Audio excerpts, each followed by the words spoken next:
from MREC, that is now MNIT Jaipur, and PhD from University of Nottingham, UK, under Commonwealth Scholarship.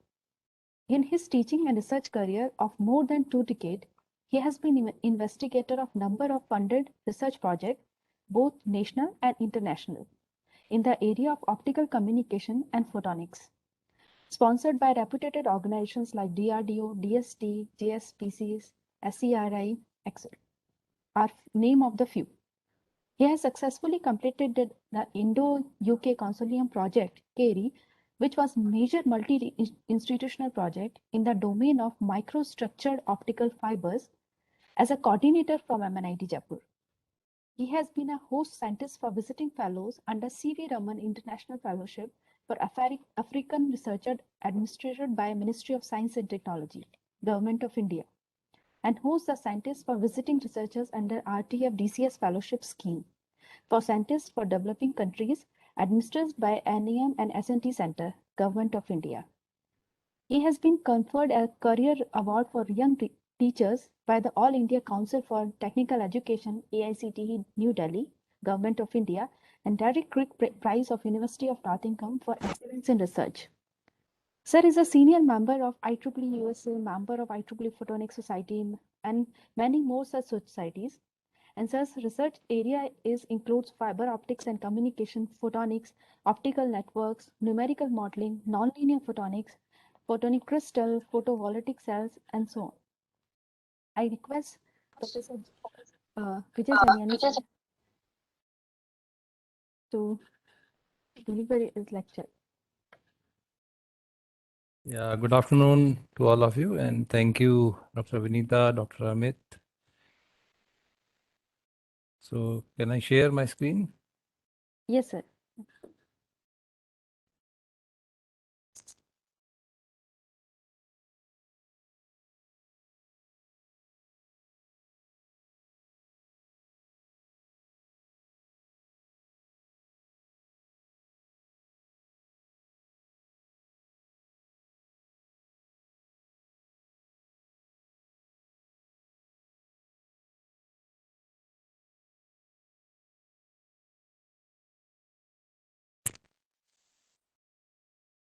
Yeah, just please confirm, can you see the screen and I am audible properly? Yes, sir. We can hear you, and screen is also Okay. visible. Okay, fine. So, in the meantime, I will switch off my camera just to save some bandwidth, some time in between. Okay, so once again, good afternoon to all of you. I'll be discussing about WDM and DWDM link designs and their challenges. So first of all, whenever you think of WDM or DWDM, then these technologies are usually, they come with the concept of very high data rates in optical links. So why these are so popular nowadays, or why we cannot imagine the optical network without these WDM? This is shown here in this diagram. As you can see, that in this diagram, you can see that initially, although optical fiber has inherently, I can see Participant, please. some noise. Yeah, Participant. please mute.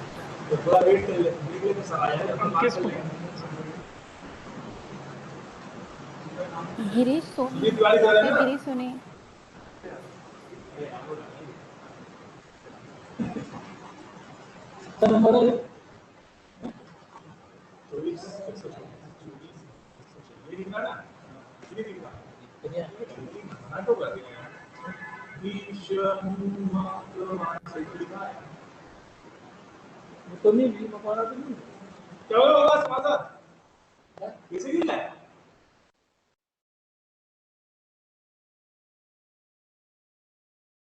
Yeah, okay.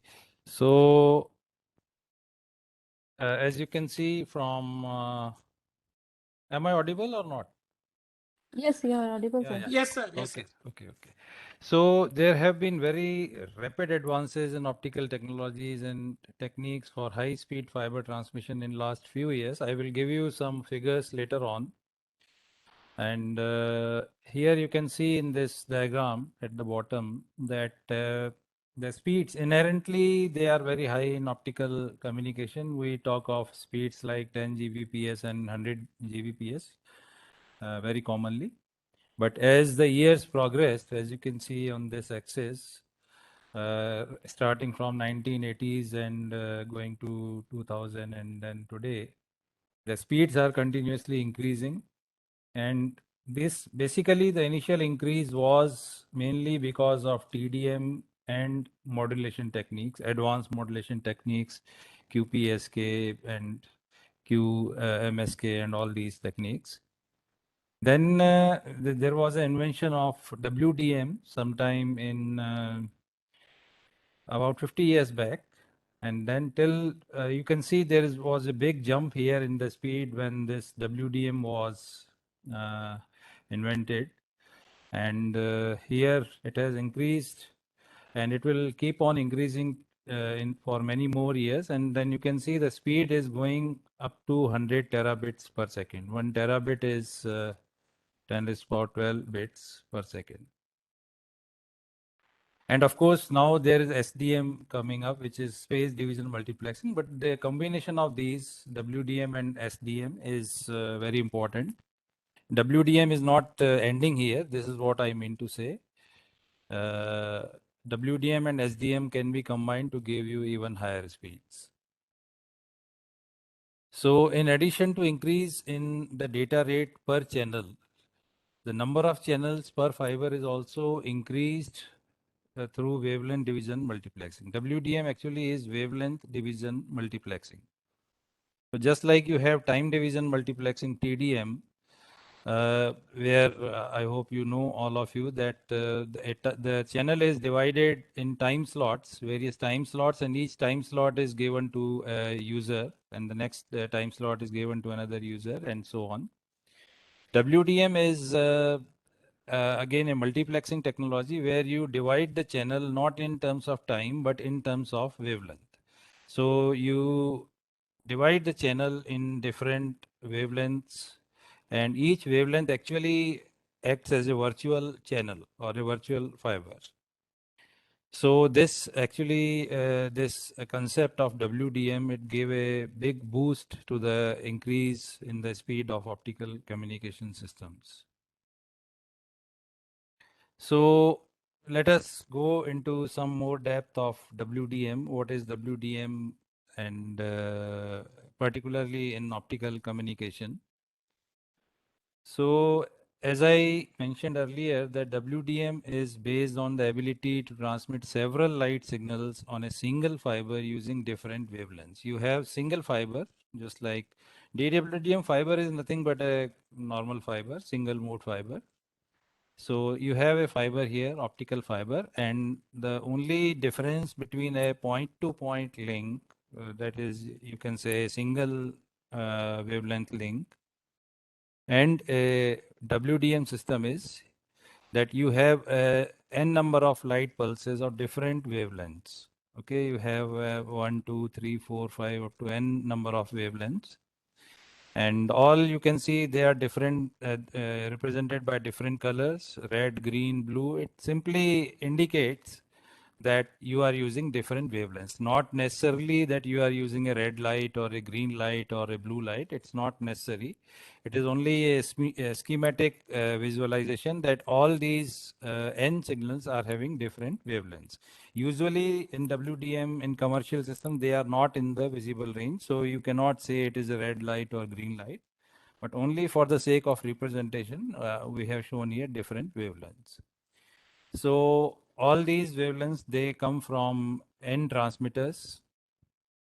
It means each, usually you have a laser source here, laser 1, laser 2, and laser N. So each laser is actually transmitting a wavelength of that particular frequency or that particular wavelength. and you combine them, all these n wavelength here in the form of a multiplexer. So this multiplexer is combining all these signals, and then what you get is a composite signal. And this is again the representation of composite signals. You can see all colors here. It means all the wavelengths are combined here. Although in this representation you can see them separately. I mean, these are, you can see separate, but actually in physical reality they are all overlapping with each other because they have different frequencies or different wavelengths. So in time domain, if you see them in time, all the signals, signal number 1, 2, 3, 4, they are all overlapping. And in the frequency domain or in the wavelength domain, they are different. I mean, they are separated. So you can basically they retain their properties and then you can separate them.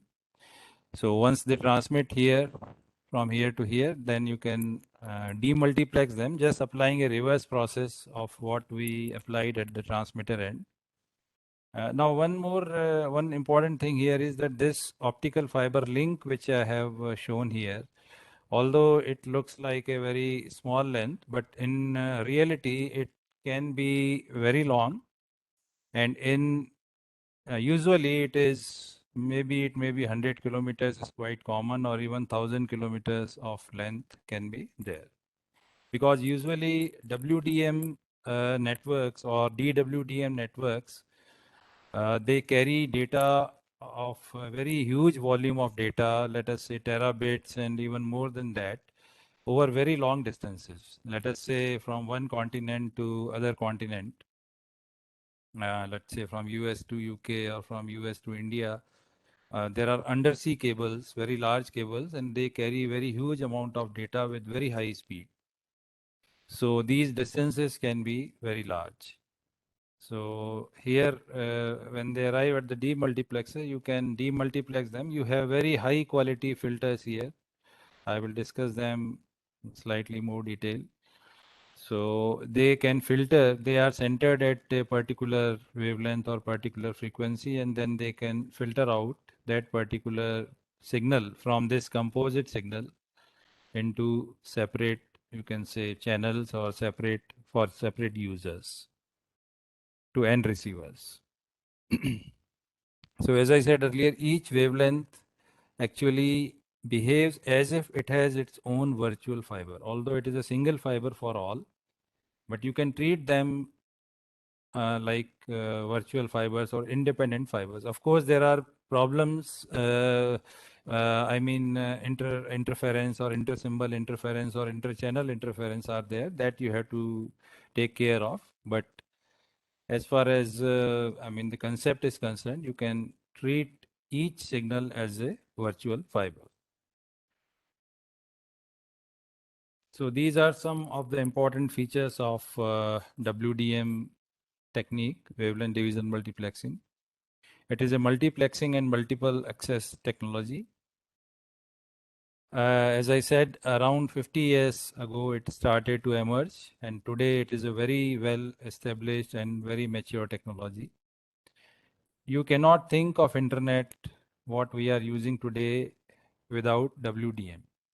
Of course, as a user, say we are using internet broadband at our homes, we are usually not talking of so high speeds, terabits. We are still using megabits, 100 Mbps or 50 Mbps speed. But actually, the internet data, which is being carried at the backbone means you have the long cables, undersea cables, which I mentioned just now. They are actually carrying all the data in huge amounts using WDM technology. And they are actually distributed at the city level or at the country level. So we cannot think of internet or other applications without WDM. It would simply not be possible.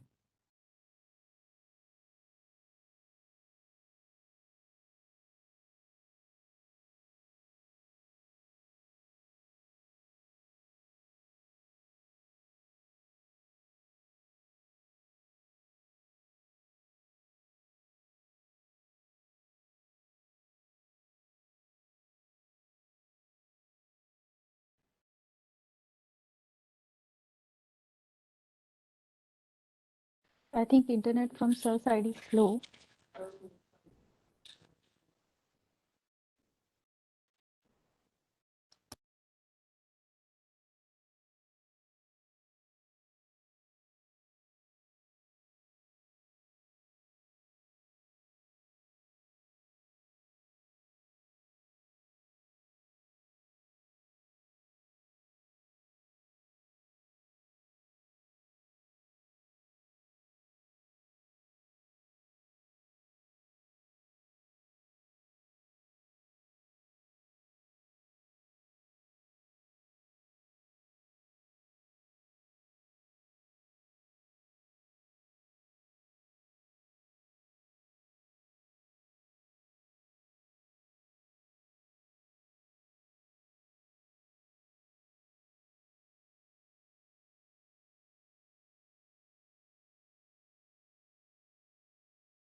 Yes, there is a problem here from sir side. I just talked to him. He'll be connecting.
Yeah, am I audible now again? Yes, sir. Yes, sir. Yeah, I'm sorry, there was some internet failure for some time. I'll again start sharing.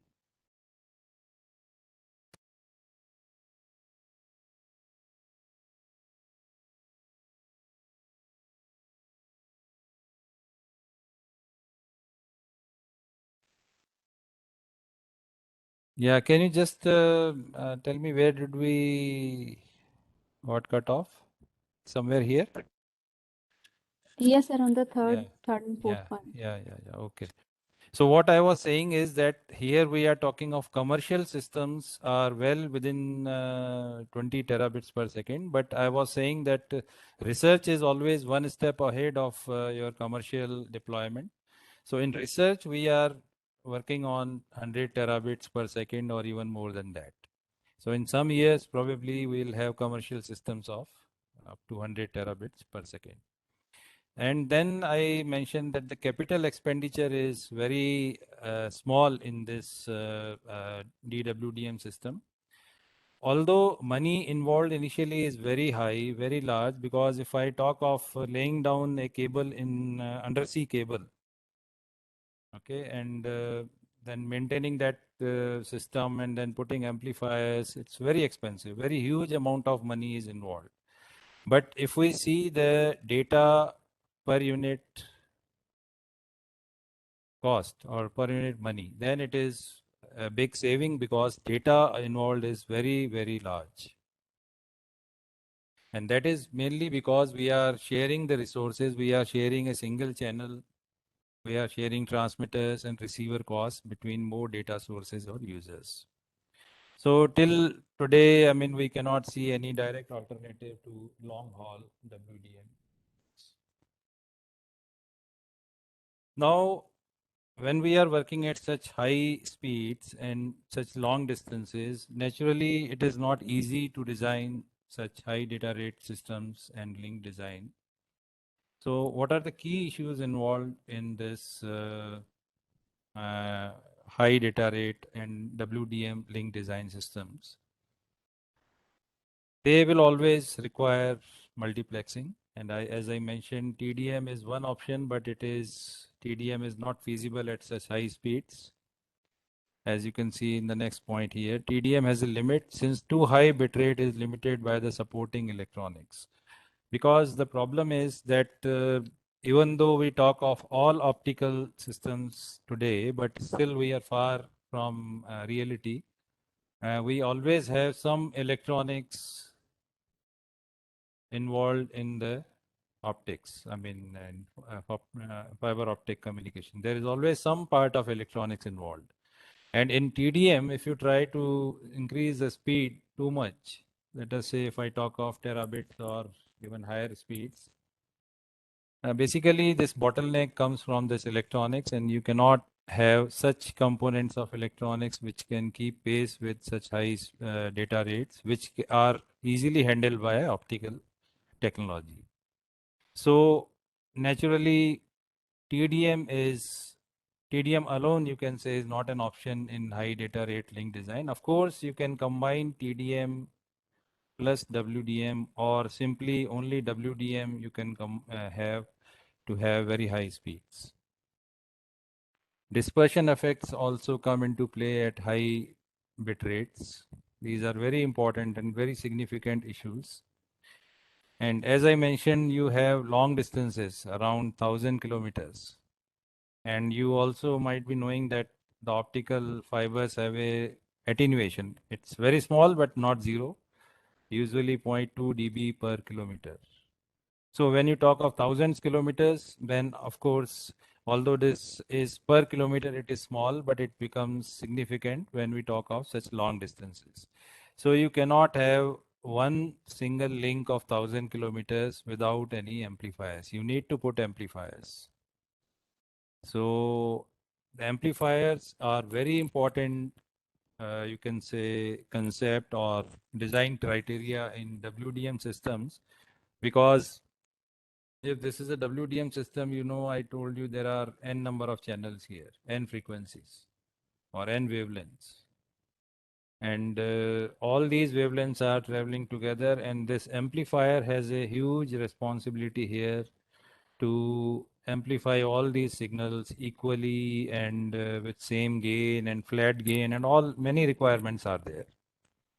So amplification in WDM systems is a very interesting and also very researched topic.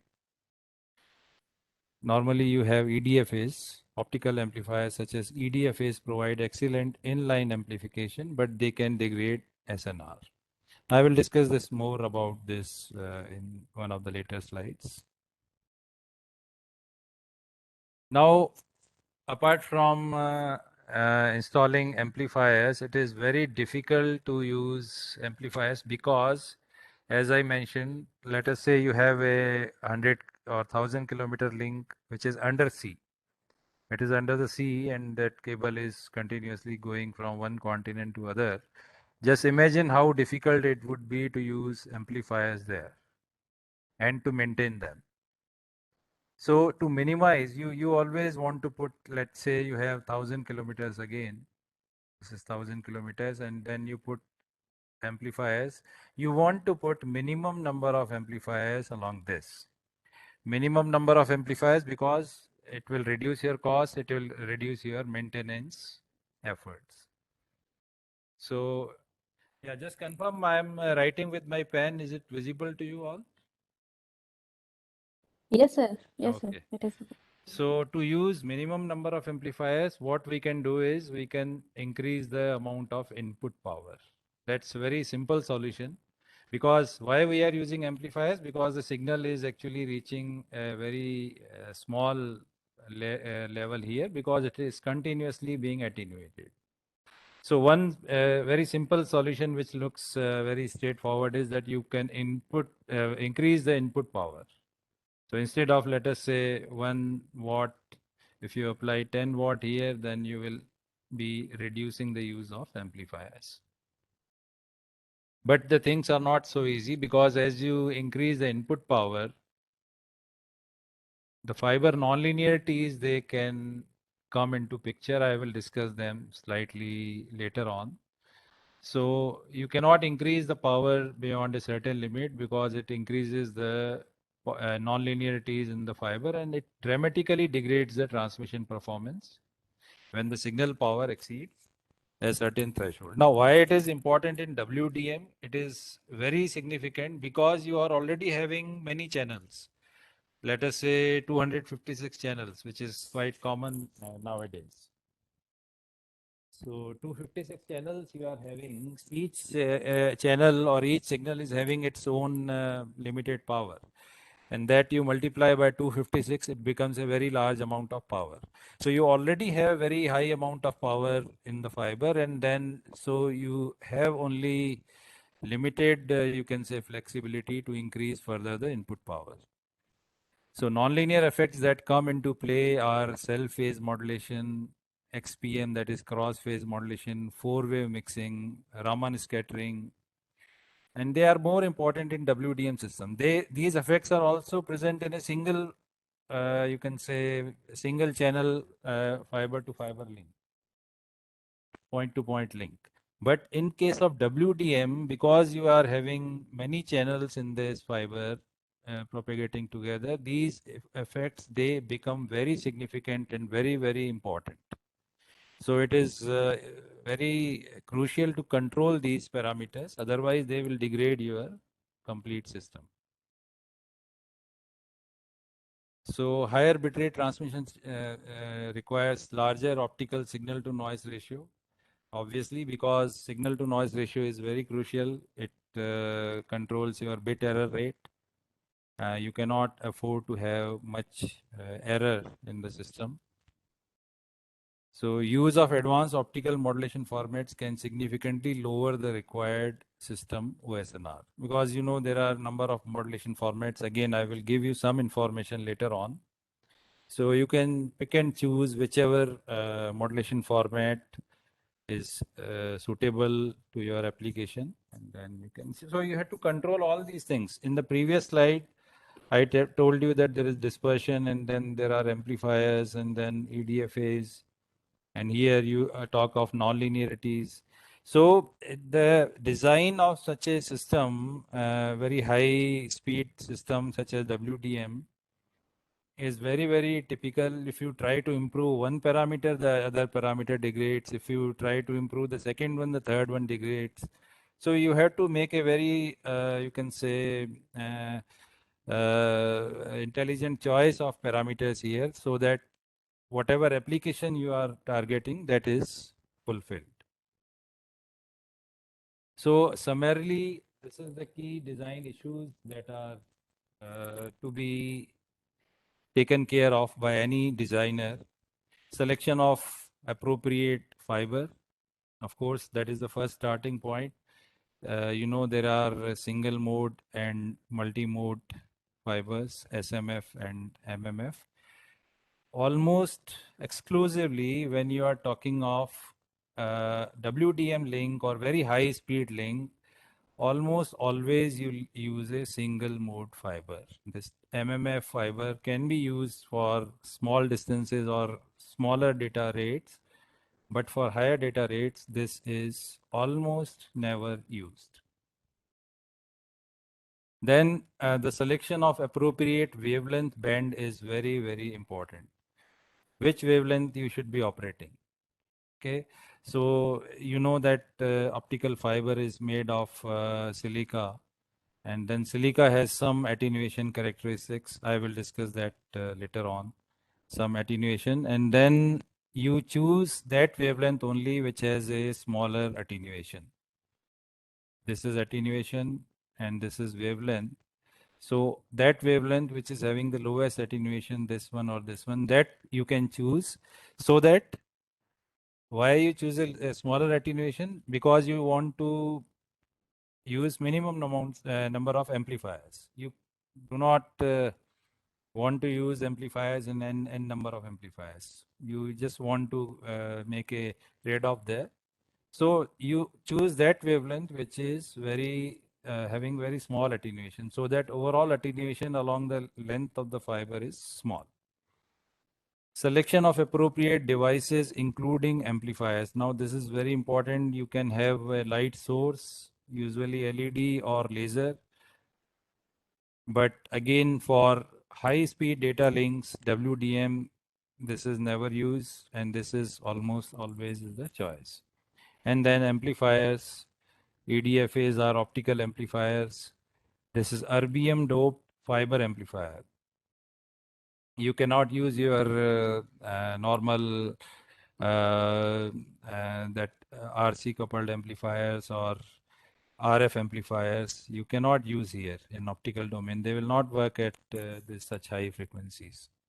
Link design is very important. Link means, say, from the transmitter to the receiver, and this is the link, whether it is WDM or single fiber, single channel, doesn't matter. But you need to choose the power here properly, and then you need to choose the receiver properly here, because if you launch a power from here, and then there is attenuation, and then if you find that the power which is reaching at the receiver is not sufficient for the receiver to be detected. See, because what happens in optical communication, you transmit light here. It is only light.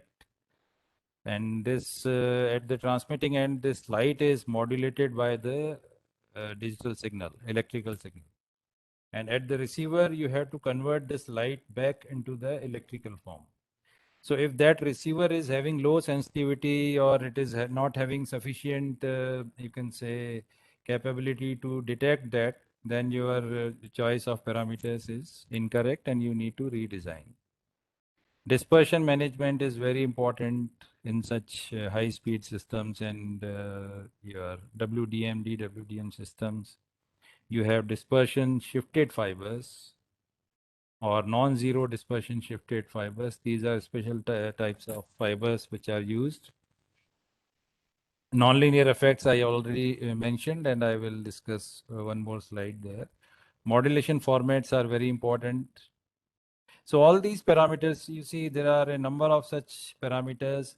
And if you start from here, let us say you have to make some starting point. So if you start from here, you come here and then you design this. Maybe you have to go back and then choose another appropriate fiber. So this is an iterative process. It's not that you select this and then you come to this and then you finally, when you reach this, you have a very good design.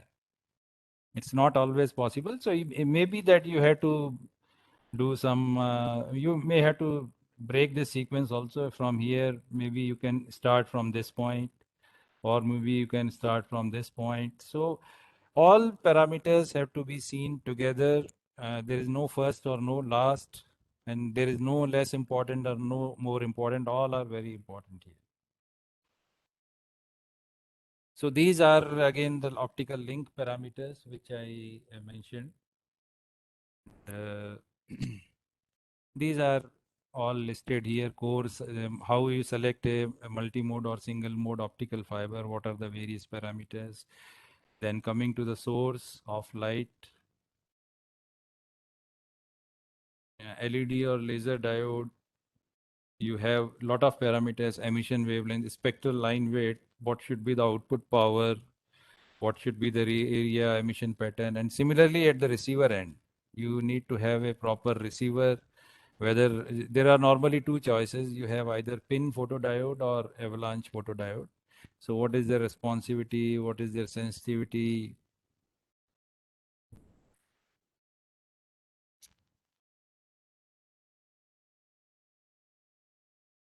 So these are the parameters. I am not going into individual details, but just some considerations here.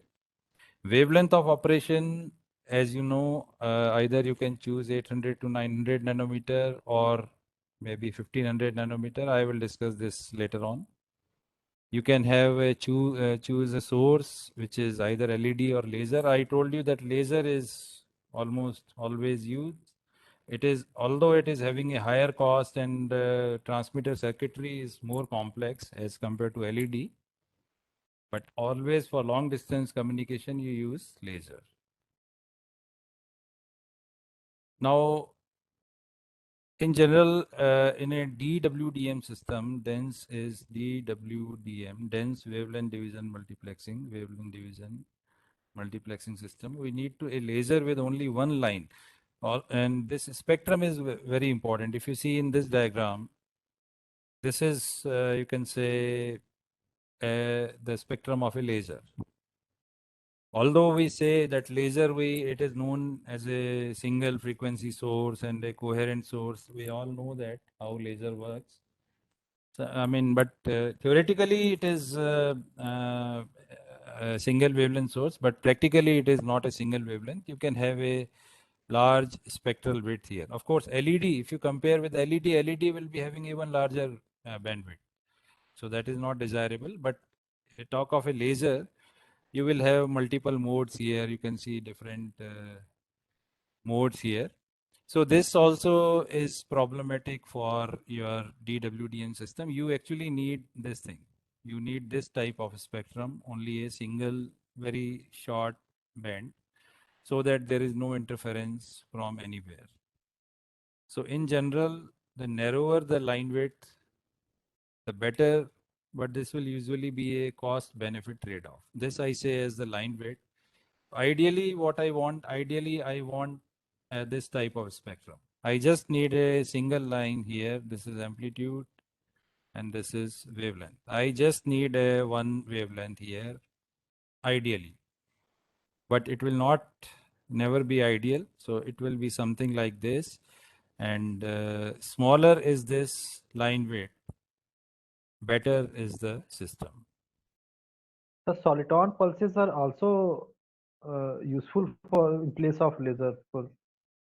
Soliton also you can generate, but it is very difficult and maintain solitons because you see solitons, how they are generated, you might be knowing. It is a very complex interplay of nonlinearity and dispersion. You have to manage them very, you can say, efficiently so that you can generate a soliton. So solitons may be a solution, but it is very difficult to handle. And then when you are talking of a WDM system where you have 256 channels, generating and maintaining 256 solitons, that may be a bit problematic. So almost always lasers are used, solitons are not used in WDM system. Frequency or wavelength stability.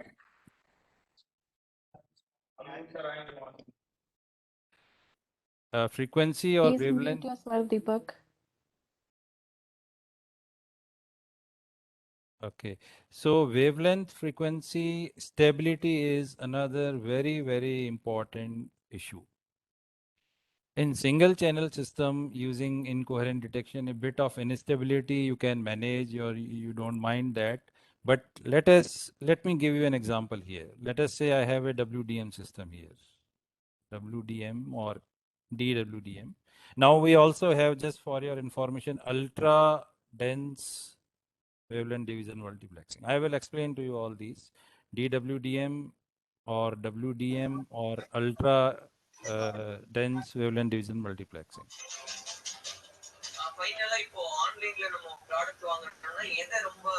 I think again Hey, there is Raja some noise. Kishan, please mute yourself.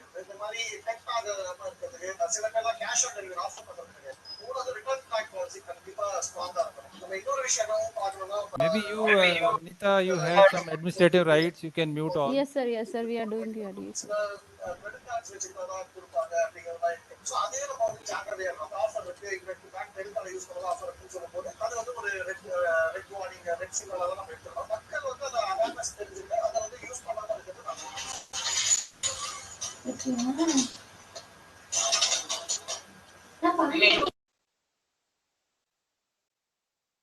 Yeah. So am I audible? Yes, sir. Yeah. So this, I was giving you an example that how frequency or wavelength stability is very important. Now let us say you have 256 channels here, okay? Each one is having a different wavelength, lambda 1, lambda 2, up to lambda n.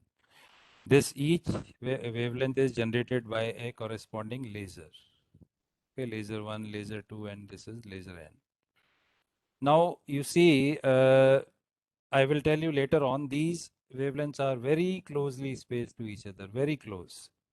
So you can imagine how important it is to have the frequency or wavelength stability of these lasers, because if there is a small variation here in this, it will quickly overlap with the adjacent channel. So you cannot afford to have a frequency variation and or the wavelength variation in individual lasers. So all these N lasers must be very precise, very accurate, and very stable.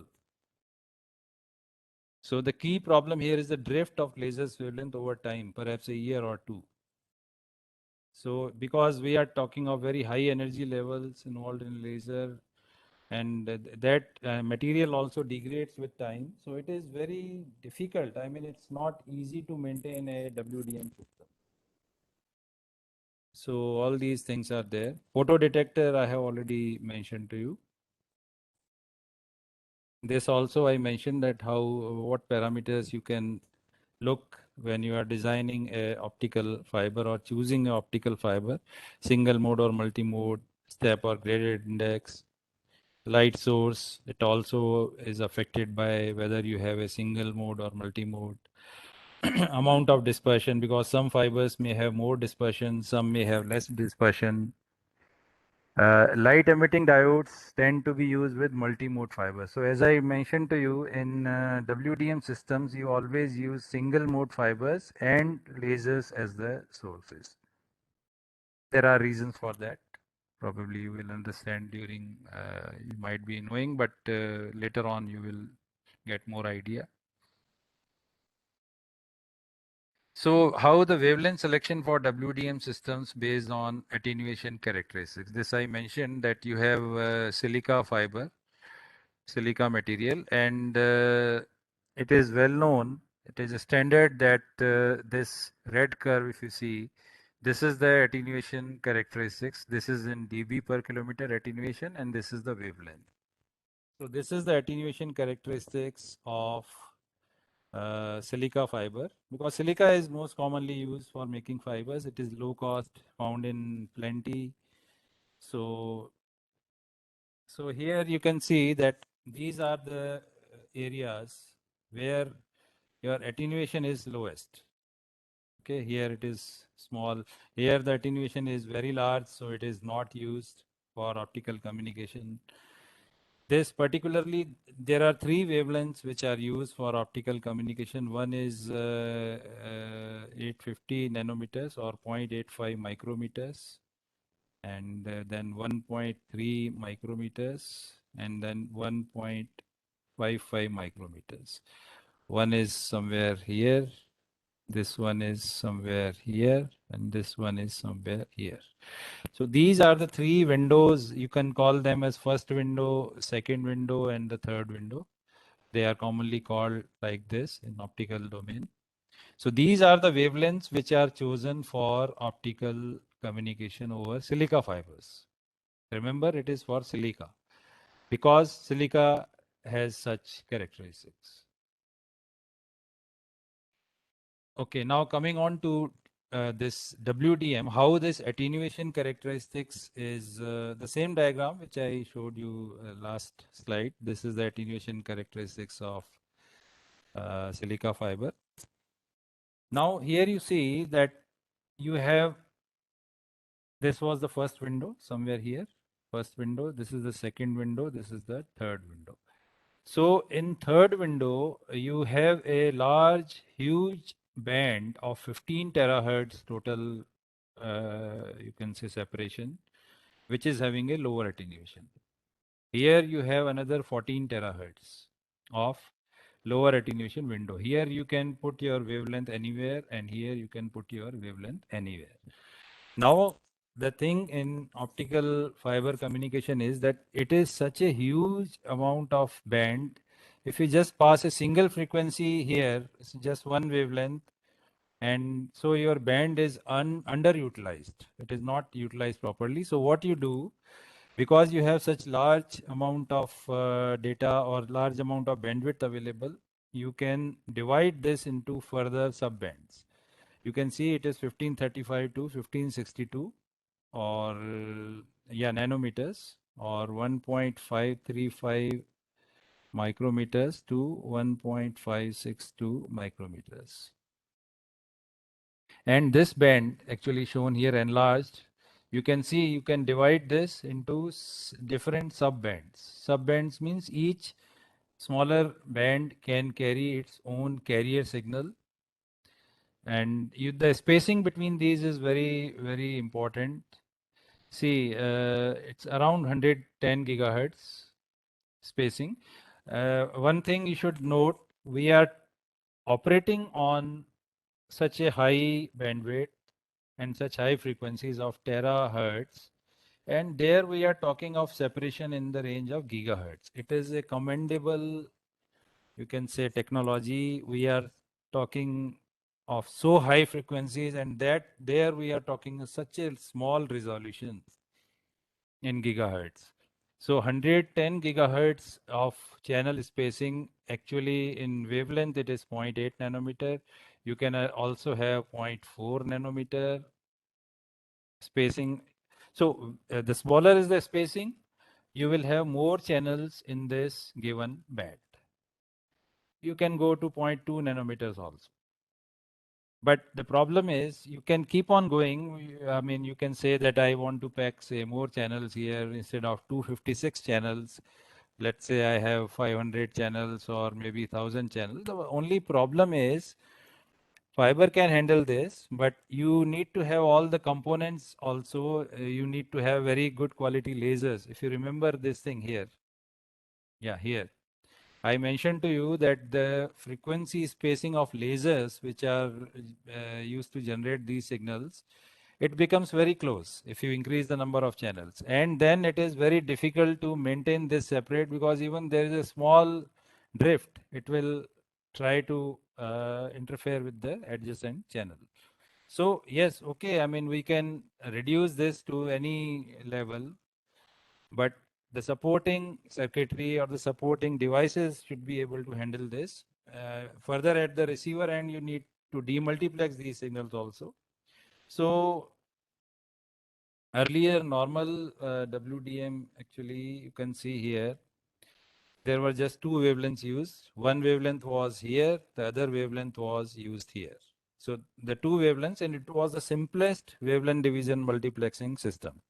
It was called a broadband WDM. Then came the coarse WDM, you call it as CWDM. Provided 16 channels, and then came the DWDM, dense. Dense means we are now packing more and more channels. We are putting the channels more close together. And this is the C band. On the next slide, I will show you. But the denser channel spacing. So these are some commonly used nomenclatures, that this is your C band, normally 1550 nanometer. 1550 nanometer is somewhere here in the C band. Now you can also use L band and the S band also, and you have a large band available here, which is offering you a very small attenuation.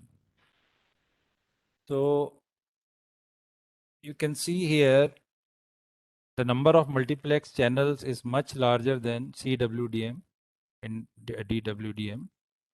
Channel spacing can be 0.8 nanometer or 0.4 nanometer. So this is the standard grid. There is a standard body for this, ITU, International Telecommunication Union, ITU. It defines all the this grid of frequencies or wavelengths. So this is a typical DWDM system where you have one channel at this wavelength, another channel here, another channel here, and you can have up to 80 channels. But as I told you, now you can have more channels, not limited to 80 only. As the technology progresses, you can have more channels very easily. So 80 DWDM channels at 50 gigahertz spacing, or only 40 channels at 100 gigahertz. So you can make it 25 gigahertz spacing also, which becomes 0.2 nanometers spacing. So you can, it's up to the technology how you can make it more dense. Of course, as you pack more channels, the system becomes more and more expensive, more and more complex. It's difficult to manage. Okay, now once we talk of these systems, then you know that a number of critical components would also be required for the realization of DWDM communication systems. You need sources with stable narrow bandwidth emission, tunable optical filters. Say you have a WDM system, and then you have this composite signal lambda 1 plus lambda 2 plus lambda 3 up to lambda n. You have somehow managed to multiplex them, and they are all going together. At the receiver, you need to filter these out. You need to have very sophisticated and accurate filters, so that you can filter out lambda 1, lambda 2, and lambda n, so on. So these filters actually are very important and very crucial. So nowadays you have tunable filters also, so that you can tune the frequency or the center frequency of that filter. And then now there are add drop filters, because here, let's say you have 1,000-kilometer link, okay, and you have n number of signals going through this. Suppose somewhere in between, at let us say 500 kilometers, you want to take out one wavelength, lambda 5, do some processing on this, and then again you want to combine it. So you have add drop filters or add drop multiplexers, then optical amplifiers and optical cross connects. So filters, they should have, as I told you, very accurate, you can say, characteristics, the filtering characteristics. Okay, their frequency should be very, I mean, steep and narrow. This should be ideally, this should be the frequency characteristics of the band pass filter that we are using. It should be very steep and as thin as possible, so that it can, ideally it can pass this wavelength, let us say lambda n, and it can lambda n minus 1 and lambda n plus 1. So it can easily filter out this, and it can easily filter out this one. So it is very difficult to have such filters. Ideally, it will be having this type of characteristics. So that is the reason that you cannot go to any level. So let us say I told you that you can have a 0.8 nanometer spacing, and then 0.4 also. You can go to 0.2 also, but you will need to have some very good filters and supporting circuits. Similarly, you can have DWDM filters, Mach-Zehnder interferometer. This is MZI is Mach-Zehnder interference phenomena. So let's say you have two inputs here. This is coming from lambda 1 plus lambda 2. So lambda 1 plus lambda 2, these are, let us say, the composite signal. You input this to this arm. This is a coupler. And then they are divided here equally into two parts. So lambda 1 plus lambda 2 by 2, and here also lambda 1 plus lambda 2 upon 2. Here you make a path difference here, delta L, in this length, in this arm you can see. So you choose the path difference in such a way, when these signals, they arrive here and combine again, the phase difference due to this path difference is such that in one arm you do not get any signal, zero signal, and in one arm you will get all the signal. Or alternatively, what you can do is you can put, you can get lambda 1 here and lambda 2 here. If you choose this phase difference in such a way that for lambda 2 it is giving you a constructive interference here, for lambda 1 it is giving a constructive interference here and destructive interference here. So lambda 1 will be separated from lambda 2. So this is again a demultiplexer or a filter. AWG, that is arrayed waveguide grating. It's a very important device, and in optical networks, gigabit passive optical networks, you will be seeing this or studying more about this. So here also you can see that you have a composite signal. It is going through this. The main point of operation is here, where you have some separate length of these fibers or waveguides, and then ultimately the overall result is that you separate the signals or wavelengths into different waveguides here. So this is again a acting as a demux or a filter. Now, one very important application of these devices in WDM, which is add-drop multiplexer.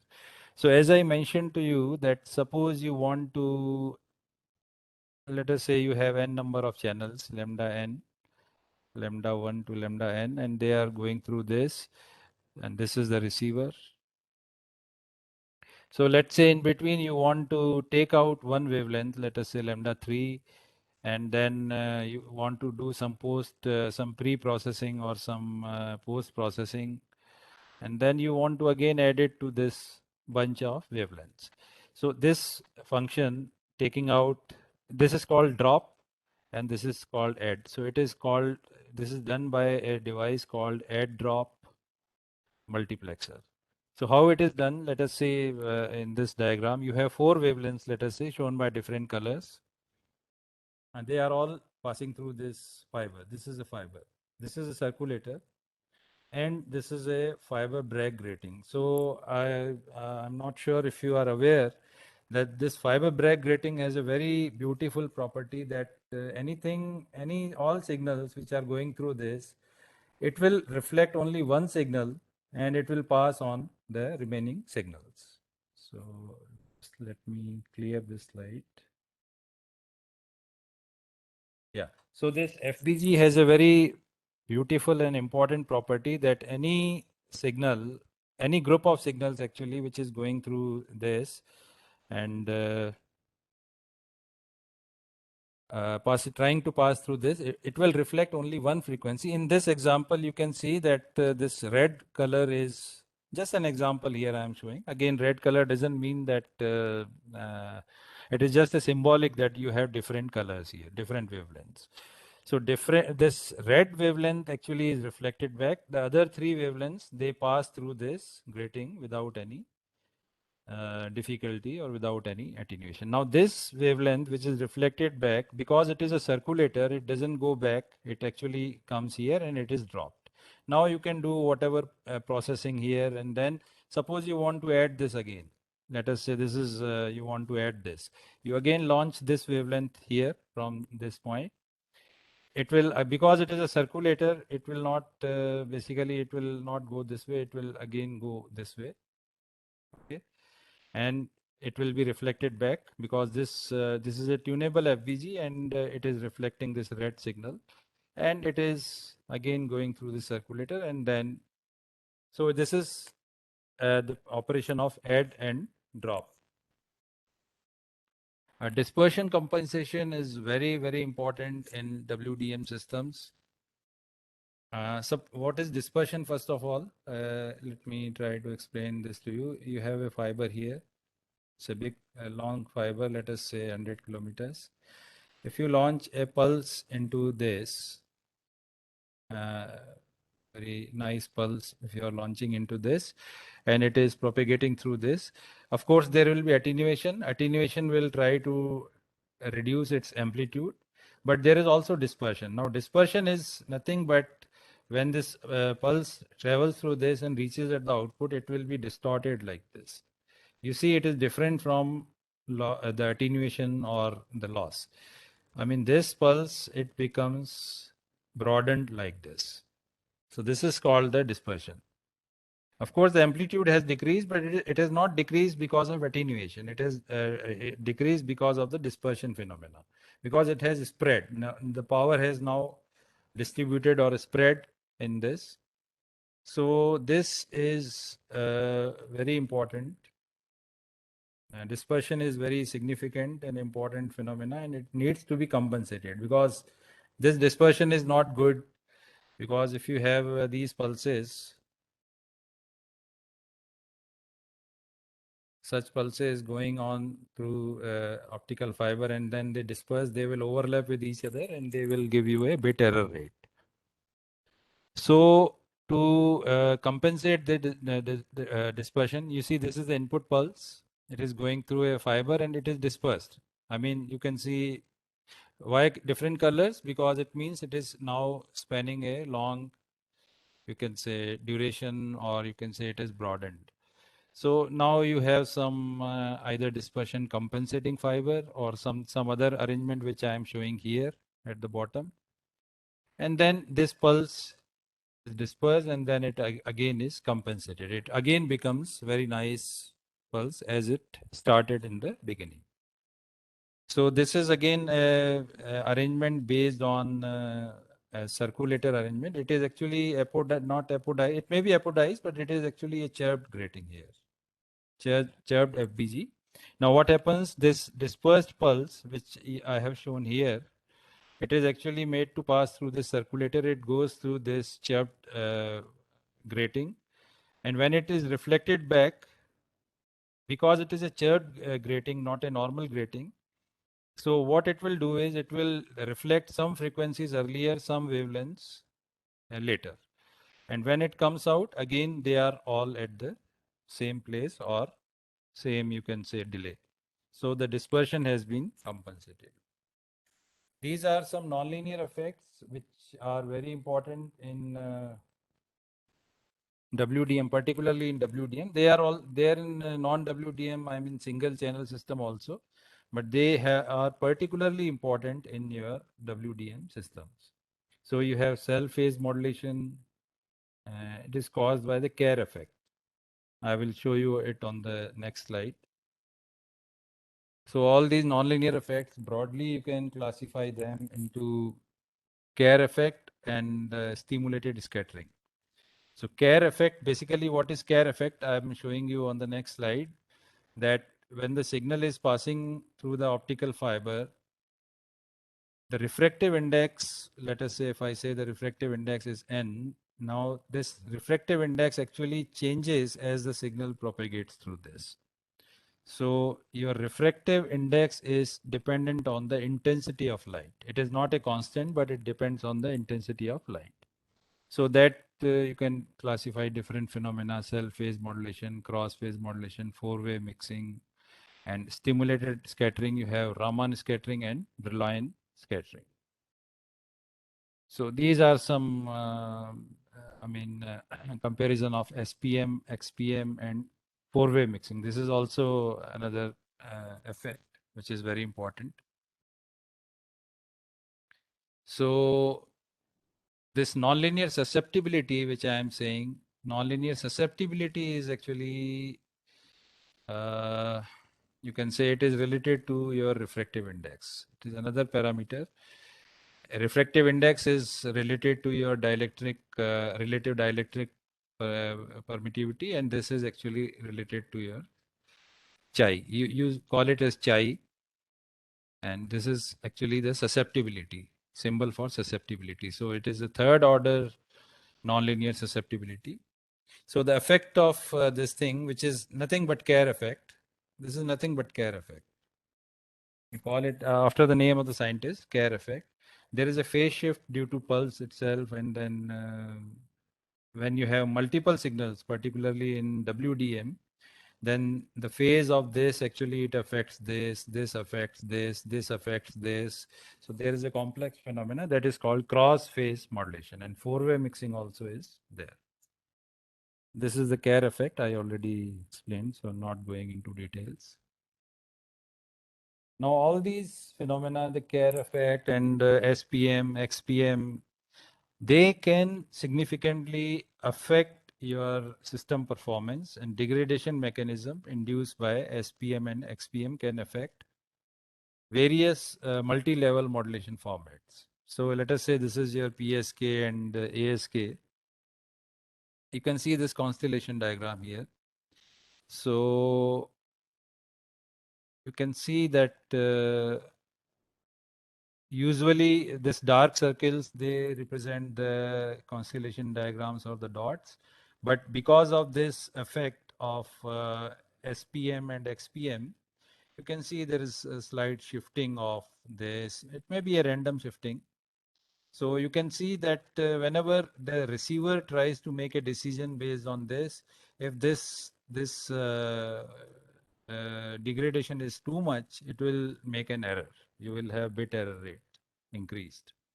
So these are random rotations or intensity dependent rotations. It happens in all modulation formats, PSK, ASK. Only thing is you have multi-level formats and you can see that which is having less effect in which condition. So you can use that.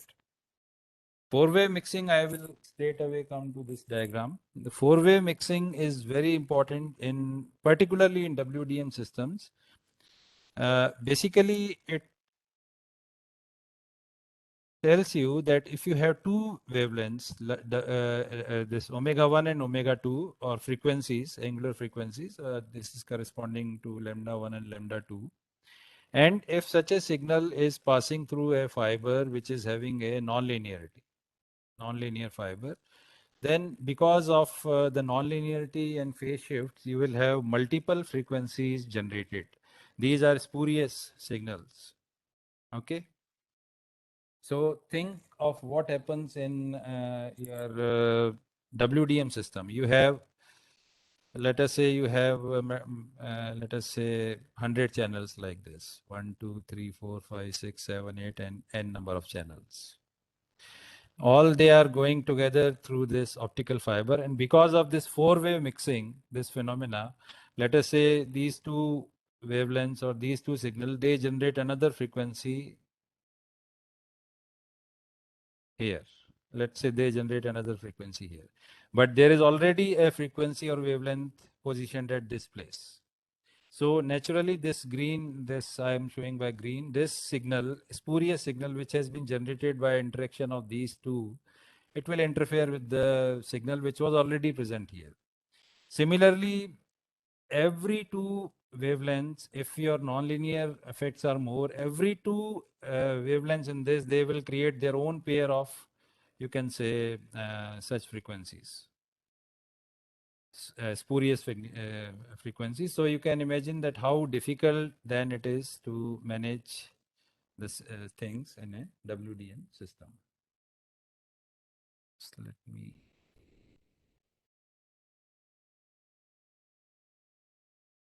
Yeah. So dispersion management and four-way mixing, both together, they are very important phenomena. And as someone was asking, solitons, so you have to manage all these phenomena in a soliton.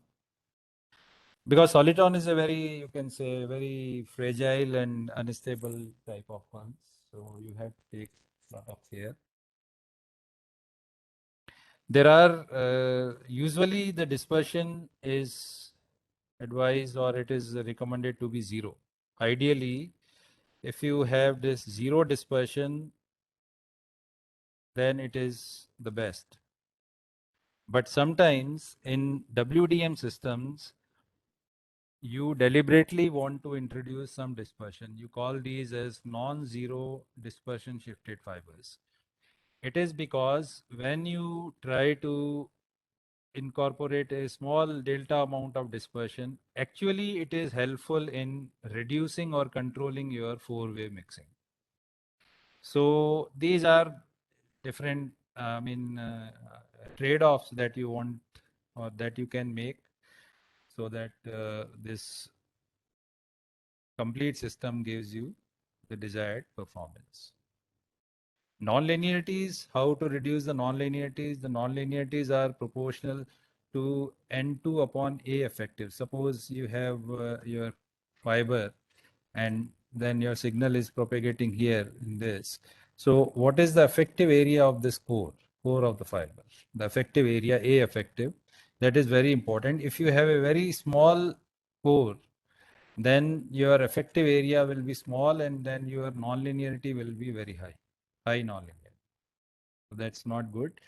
So to reduce the nonlinearity, it is necessary to increase the A effective of the fiber while not jeopardizing the bending performance. Because if you increase, say it's very simple to increase the A effective, I increase the area of this, but then it becomes a multi-mode fiber.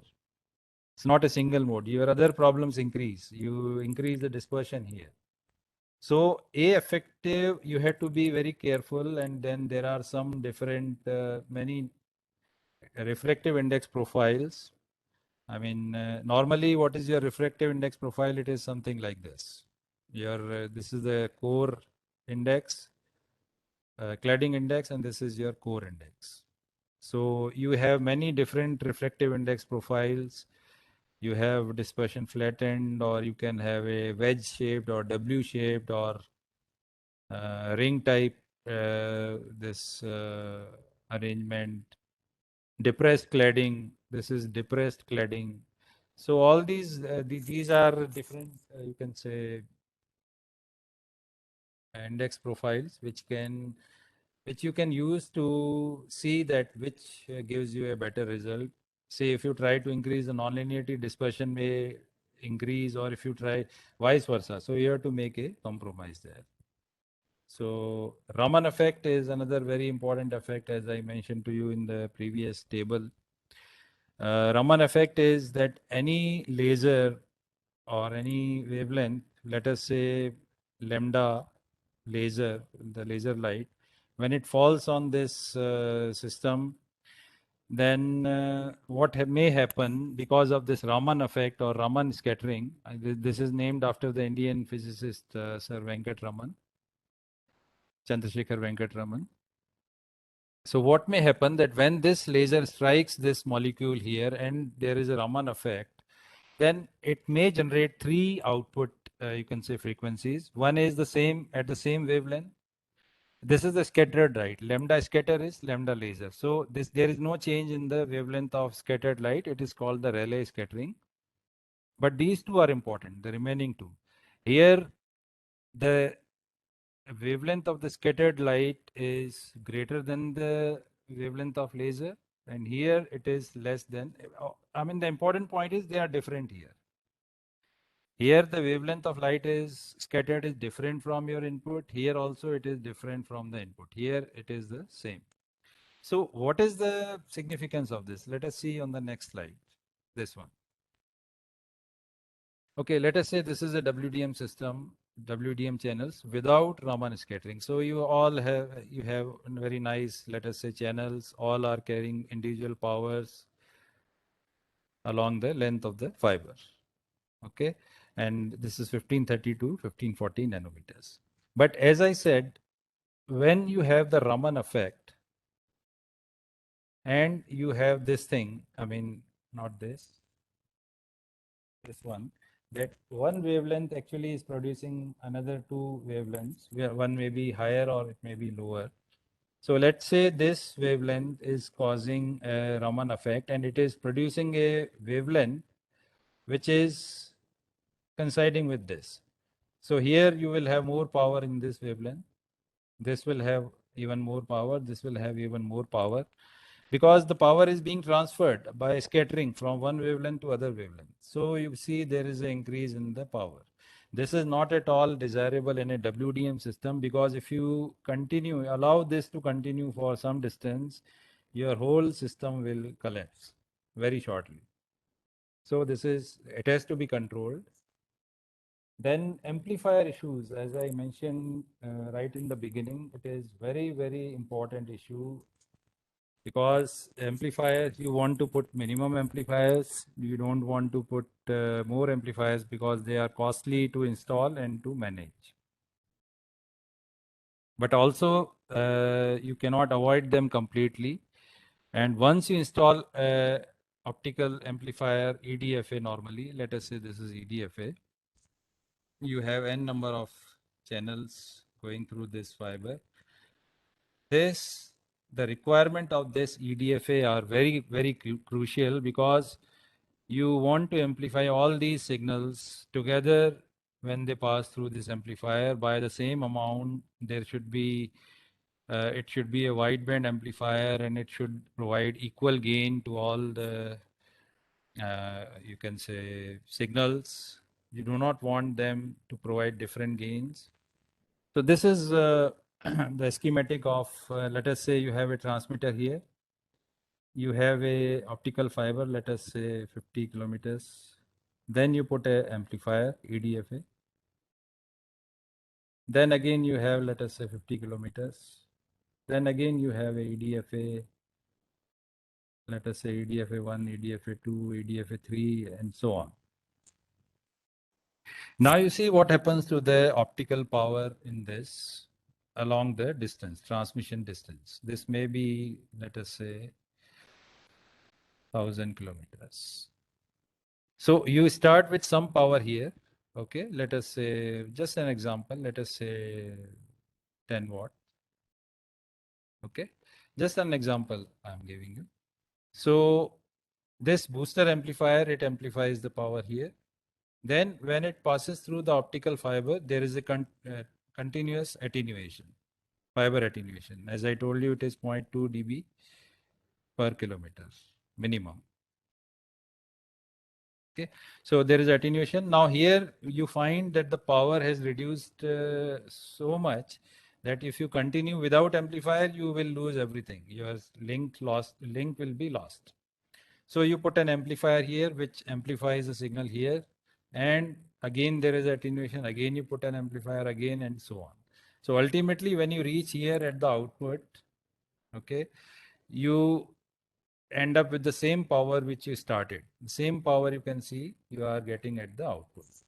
But there is one very important thing here, that although it looks very clean and very nice that you started with 10 watt and then again you are getting 10 watt, you have perfectly managed the attenuation and there is no harm, and then you can go, why 1000 kilometers, you can go to 10,000 kilometers like this.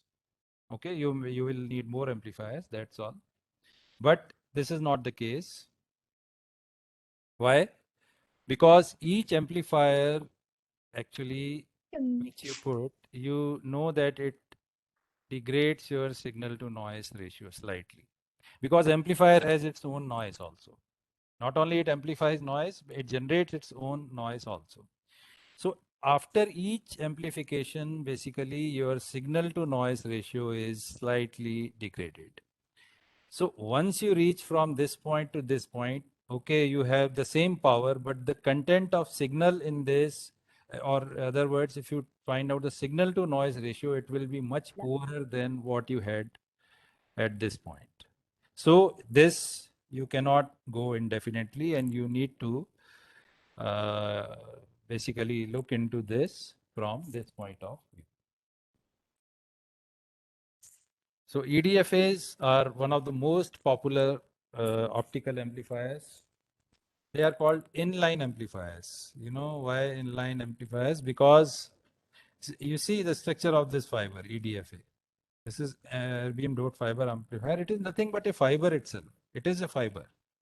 Although it is a special type of fiber, erbium doped fiber, but it is a fiber. And then let's say you have this fiber and then this EDFA here, and then again a fiber. So you have connected a piece of EDFA in between the two pieces of fiber.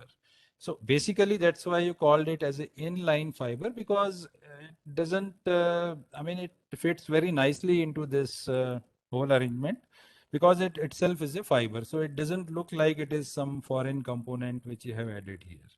So that's why these are very popular amplifiers, and they are inline amplifiers. So you see here that you have the signal input. This is your signal. This is your pump. You need a pump for this EDFA. EDFA just works on the principle of a laser. You know, you need a population inversion and pumping and all that. So this is the pump signal which you launch into this, and this is your, you can say, it is symbolically shown coupler filter, but this arrangement is actually, that is the amplifier.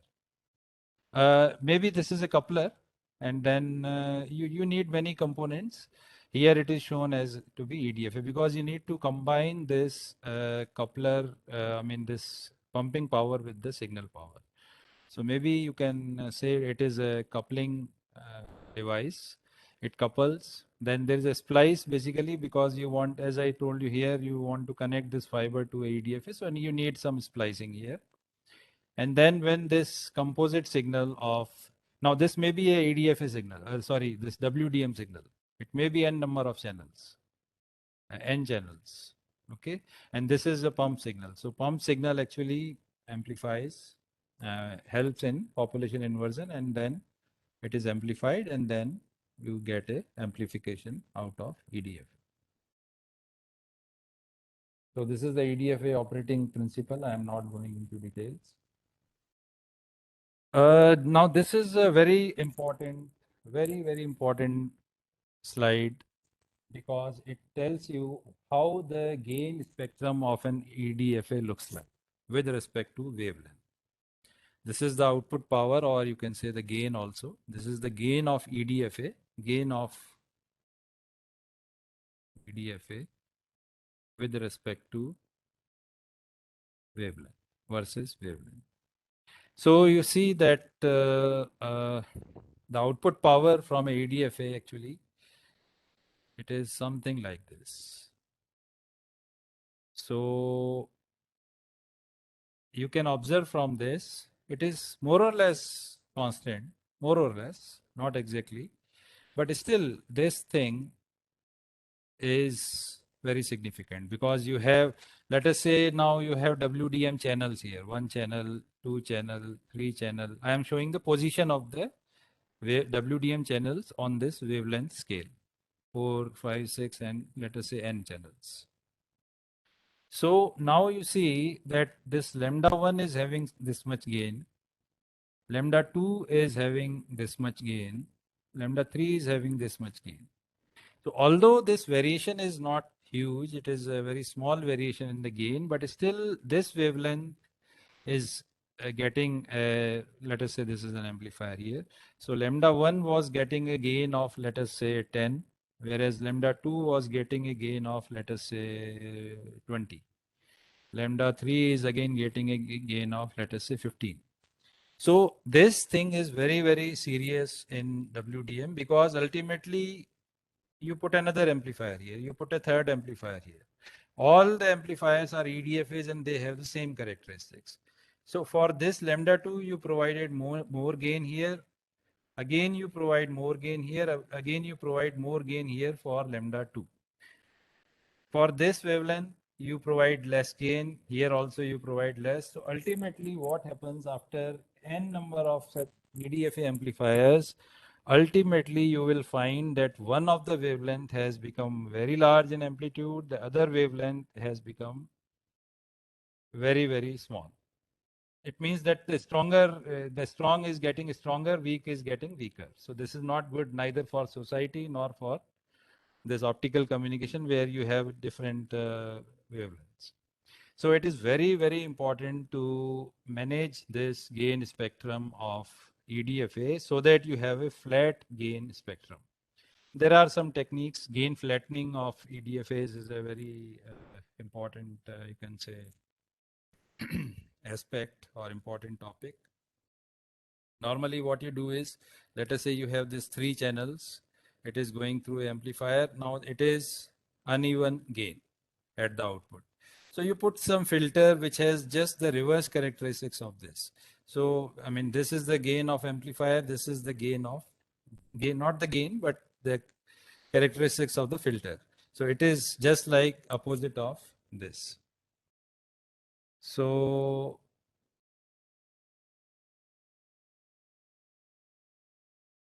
yeah. So ultimately, when it comes out of this filter, you can have a flat gain.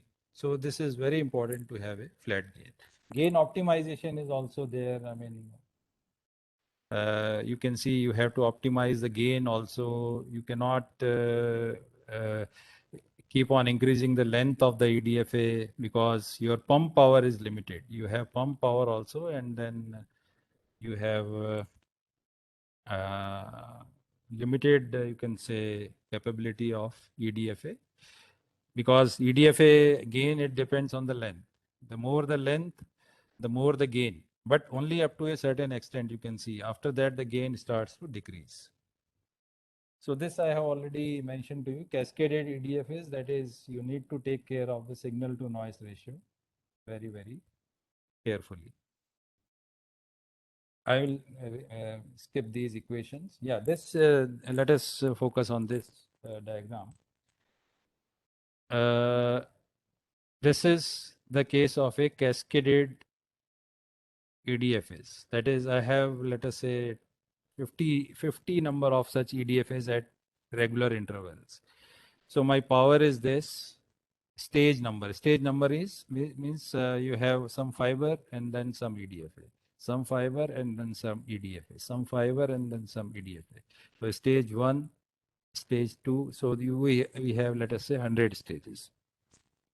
Now you see something very interesting is taking place here.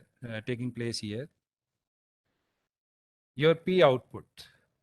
As I told you in the previous one of the slides here, if you manage the things properly, your output power will be the same as the input power. You decrease in power, then again you increase, amplify, again decrease, again you amplify, again increase, decrease, again you amplify. So that is very easy, and then you can understand very clearly that this output power, P out, it is constant. Let us say 9 milliwatt in this case. So let us say, so it is continuously constant. ठीक है, वो zigzag है, there is zigzag here, but we are showing it as a constant. It's not, we are not showing, we are seeing it overall. Now you see inside this, I told you that signal to noise ratio is being degraded, which is not desirable. So you see here, this is your signal and this is your noise, and this is signal. So your signal ratio is continuously decreasing, your noise is continuously increasing, because each amplifier actually adds its own noise. Okay, so your total power, the sum of these two remains the same, but within that power, let us say 9 milliwatt, your signal power is continuously decreasing, your noise power is continuously increasing, so your SNR is continuously degrading. So this is a very important thing that practically, I mean, if you don't go into the signal to noise ratio, you can see you can go infinite distance, but not. And then you have modulation data formats for high data rate links, that is WDM systems. I'm not going into details, but you can see that you can have many line formats also, NRZ, RZ, Manchester, Miller, biphase, and then you can have ASK, FSK, PSK. All these encoding schemes are there. And this is on-off keying. It's a very simple and popular technique in this modulation, optical modulation. What happens in on-off keying? OOK is on-off keying. It's just like amplitude modulation. Similar, not exactly same, but similar. What happens that you have an optical carrier here. This is optical carrier. And then you have a digital data signal. Okay, so you want to modulate these two, or you want to transmit this data using this carrier. So basically this carrier is being generated by your laser signal, laser source. So basically what you do inside a modulator, this is your laser and this is your electrical data. So basically what you do, that in the absence of this electrical, your this thing laser is generating a continuous laser. But if you want to modulate this data over this carrier, then you simply turn this laser on and off by using this modulator. So when it is on, you will have a on pulse. When it is off, you will have a 0. You will not have any signal here. Again on. So basically, you will have this type of signal, a carrier, and then again a carrier. So this is the simplest on-off keying type of technique in optical communication system. So there are many variants you can see, then DQPSK and RZ quadrature phase shift keying. You can go on increasing the number of, you can say, degrees here. You can have 16 QAM or 64 QAM.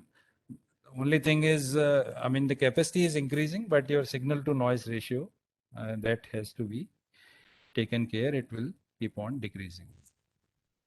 So coming on to the end of this presentation, significant advances have been made in optical technologies and techniques for high-speed fiber transmission over the past few years.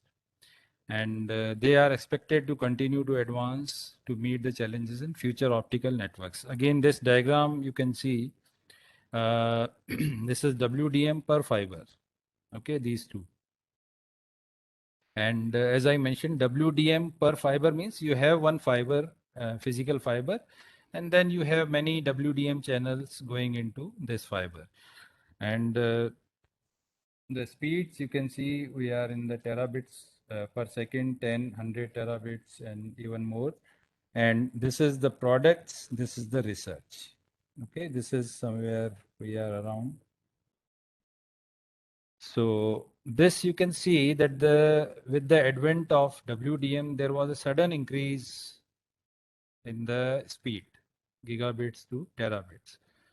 And then it is still increasing. And this is the products. I mean, this is the physical commercial products that are available today that can operate at such speeds. This is the research, just like in laboratories or some prototypes are being developed. They are always a step ahead of your products. So here the speeds are going much in the range of 100 terabits per second and expected to increase.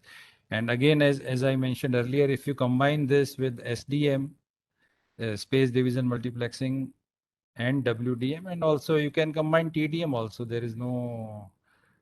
There are some systems which combine TDM with the WDM. So you can imagine that how super high speeds you are able to obtain. And apart from this, you can use the multi-level modulation formats. Whatever I discuss, you can choose any modulation format.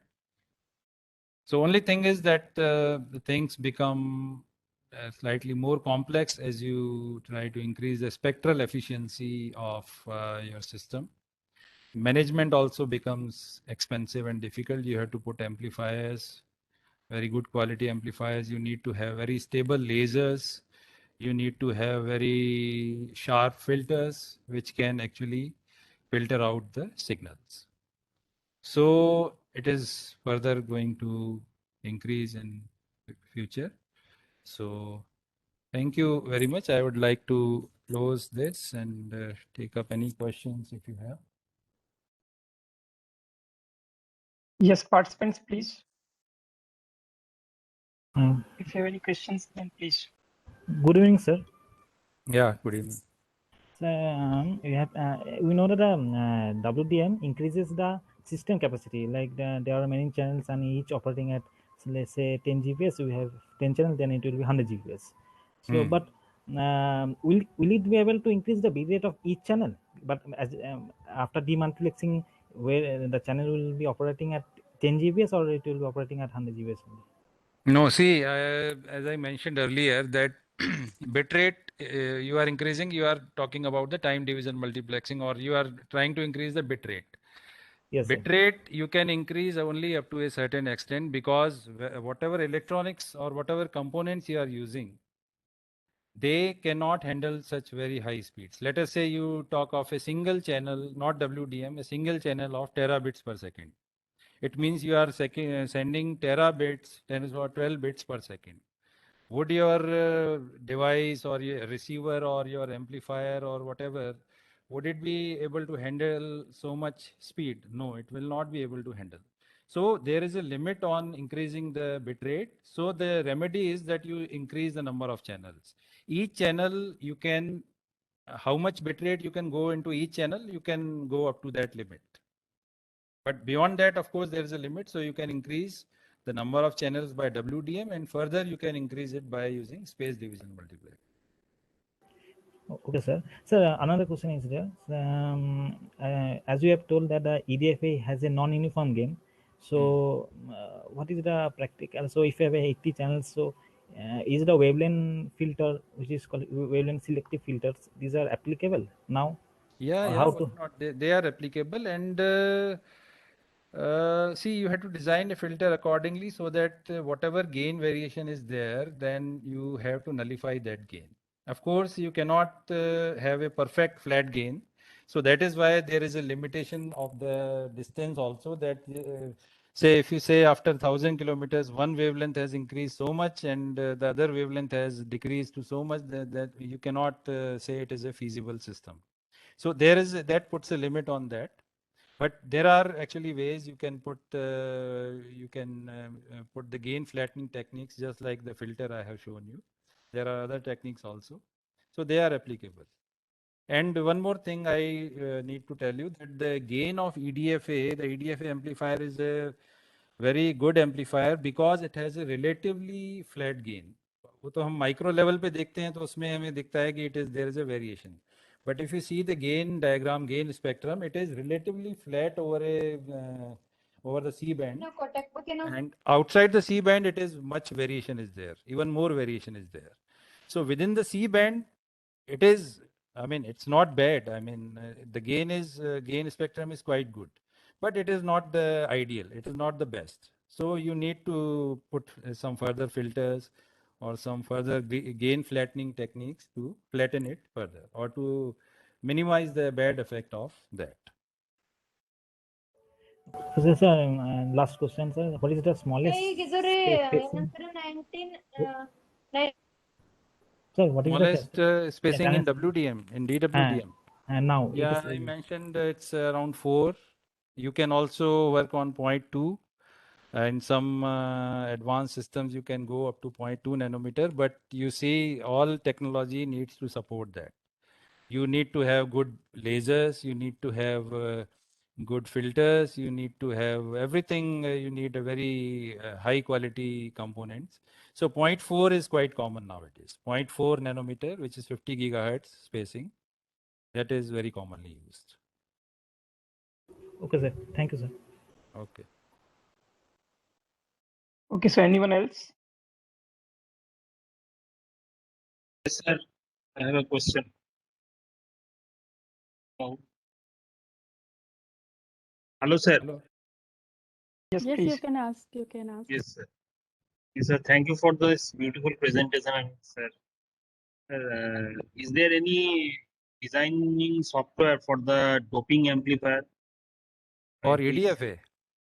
No, any kinds of doping amplifier for the group 3 to group 5 elements, rare earth elements. Yeah, why not? There are, I'm not sure whether is there any dedicated software for amplifiers, but you have these OptiSystem and OptiWave, RSoft. Sir, These in are Opti system, there are very few dope amplifiers are available, such as EDFA, TDFA, So Oleum these are dop. the commonly see EDFA and this TDFA, they are used because they give you the amplification at 1550 in the C band. Yes. If Yes, you sir. take any arbitrary material, it may not give you the amplifier gain at the desired frequency. So there is no point in considering those other materials. These are the materials which give you, fortunately, just at that frequency which you are, see why you are using 1550 nanometer. It's because the attenuation is very small. Attenuation is very less. Very less, and then fortunately, very fortunately, you have got an EDFA with erbium doped, which has the band diagram, which is giving you exactly at the same wavelength, 1550. Yes, sir. Yes. So that is just like you can say very good fortune for optical field that it is giving you. Similarly, TDFA can give you a similar gain, but not many materials can give you at that frequency, at that wavelength. So there is hardly any point until unless you find some new material, invent some new material. So naturally, those softwares will also then have that material in the library. Thank you, sir. Anyone else? Okay, so if there is no question, then we can close this session. So thank you very much, sir, for sparing your valuable time in spite of your very busy schedule and for delivering deep, insightful lecture on WDM and DWDM links and their various challenges. And I hope the participants will get benefited from your lecture and will make their career in this domain. Okay, so thank you very much, sir. Okay, thank Amit you. sir. Thank you, everyone. Thank you, sir. Amit sir. Thank you. Amit Yes. sir, please share the PPTs or video records. So basically, we are not having PPTs, okay, but definitely this recorded lecture will be uploaded on the YouTube. Okay, so we'll share the link.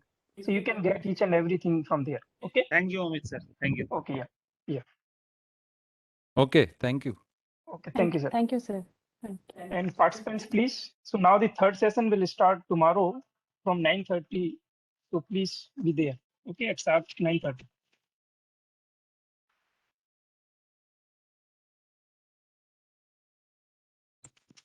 Hello हाँ ये कर दें stop हम ही करेंगे ना ठीक ठीक ठीक ठीक है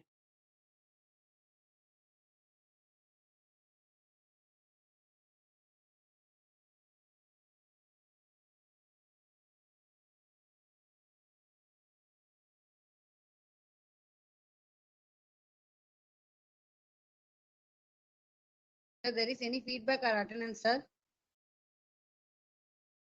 Excuse me, sir. Attendance we are taking from this WebEx link itself, madam. There is Madam? no separate link for that. Ma'am, Feedback, ma'am? ma'am, is there any WhatsApp group for communication? No, there is no WhatsApp group. Okay. But attendance will be taken from this WebEx link itself. And feedback link? Still now there is no feedback, sir. We'll share the Okay. feedback form. Thank you, ma'am. I think, ma'am, feedback is mandatory for getting the certificate, as mentioned on the Atal portal. This is at the end of the Ma'am, now you are sharing the feedback, ma'am. No, not now. Ma'am? Yes, Abhishek, yes. Feedback is important.